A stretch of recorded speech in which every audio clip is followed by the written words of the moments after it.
บอกไปเอาแล้วกินซีฟู้ดเย็นนี้กันจ้าโอเคอันนี้ อุ้ย กุ้งตกสิ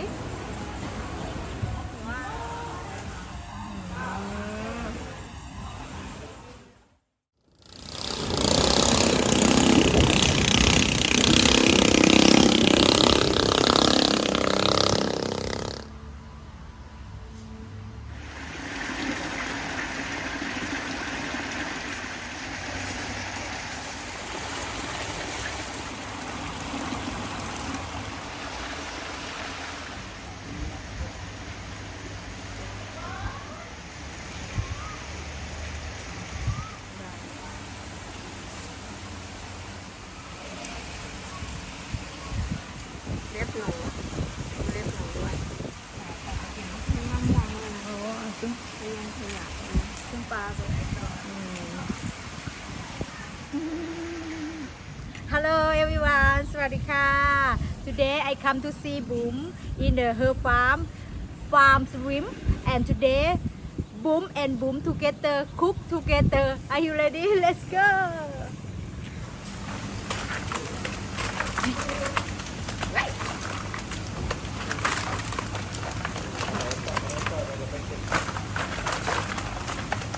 อันนี้นะคะเราเตรียมกุ้งที่จะ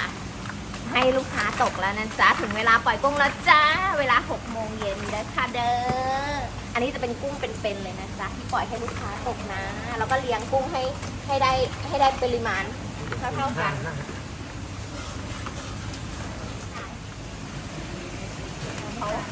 มันนอนใช่อันนี้เราเรียงตะกร้านะคะตั้งแต่หัวบ่อกลางบ่อแล้วก็มุมนู้นจนมุมท้ายบ่อเลยนะเพื่อที่ลูกค้าจะได้ตกได้เท่าๆกันนะจ๊ะไปค่ะไปเทกุ้งกัน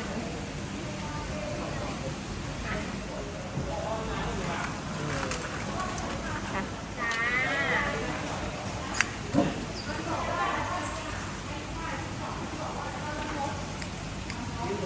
าไปจ้าตามไปเลย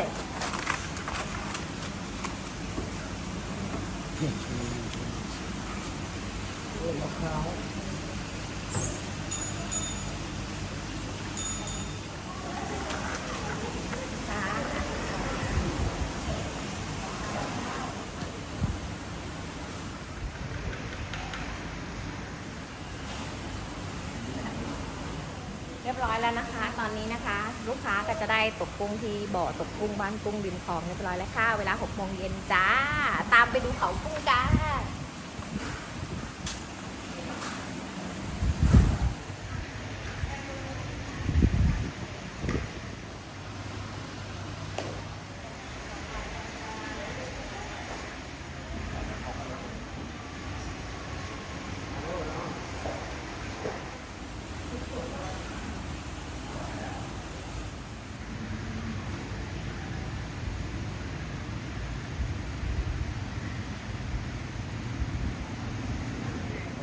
อุ้ยเดี๋ยวอ่ะมันยกยังไงล่ะบุ้มเอามาสิ เป็นคนทำโคมิโอ้ว้าวโซบิเอ้ยมันหนีบแล้ว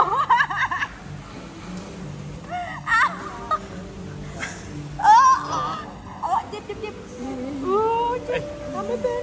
เจ็บมากเจ็บไหมล่ะไม่เหลือเลือดไหลมือสั่นโอเค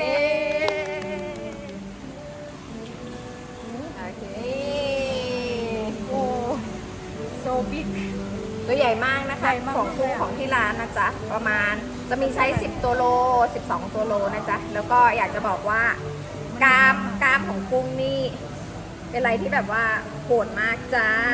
โดนไปแล้วจ้า1 แผลโอ้มันหนีบแน่นมากใช่ลืมบอกไป นี่ต้องจับอย่างนี้จับอย่างนี้นี่จับอย่างนี้จับกำไปเลย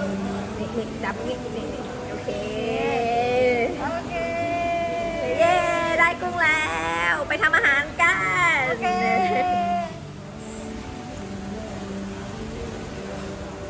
It's very hot. It's the first time for me it's the really it's the first time for me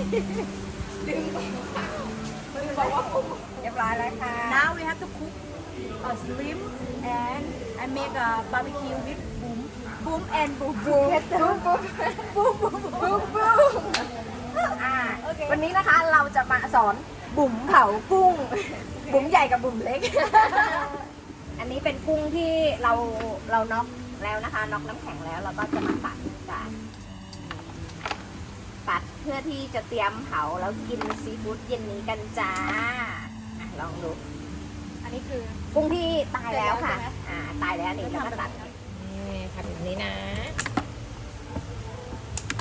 ถ้าบางคนเขาก็ชอบกล้ามนะตัวเอง ในเนี้ยกล้ามมันก็มีเนื้อ แต่เราว่ามันเกะกะไง ใช่ เขาเลยไม่เอา โอเคแล้วเราก็ไปเผานะ อยากลองตัดดูไหมอ่ะ boom big and boom small บุ๋มไม่กันบุ๋มใหญ่แล้วบุ๋มเล็ก ใช่นี่หรอแล้วก็ตัดนี้ ใช่ตัดดามอ มันจะง่าย เพราะมันครั้งแรก ใช่ครั้ง It's แร the ก first time for me it's very hard โอเค รอมาเดี๋ยวผมช่วยตัดให้นะ จะได้เร็วกว่า จะได้รีบกินกุ้งเผาจ้า เพราะว่าตอนนี้ท้องร้องจักๆแล้วจ้า ครั้งแรกของบุ๋มโดนกุ้ง โบจินเนี่ย เวอร์จิน โดนกุ้งกระทำชำเราแล้วจ้า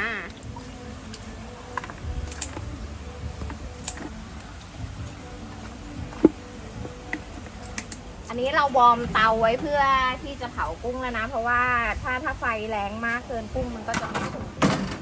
เรียบร้อย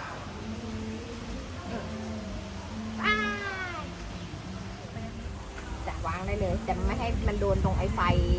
ไฟ เดี๋ยวไฟมันดับใช่ เดี๋ยวค่อยเขี่ยเขาจ้ะเดี๋ยวค่อยเขี่ย 10 minutes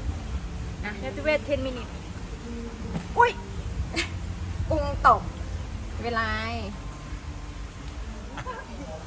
ไม่ควรเก่าแล้วจะร้อนไหม You say I go fishing again. ตอนไหมมารีดให้ ไม่ต้องแล้ว A few moments later. Okay now shrimp are very good and look beautiful look delicious see wow amazing now is the shrimp are very good okay I want to eat อุ้ยเอ้ยเด็ดมาต่อให้ อ่ะผมหยิบไปก่อนกลัวโดนมือ จ้า นี่ต้อง Master Chef Master Chef เชฟกระทะรุด โอ้น่ากิน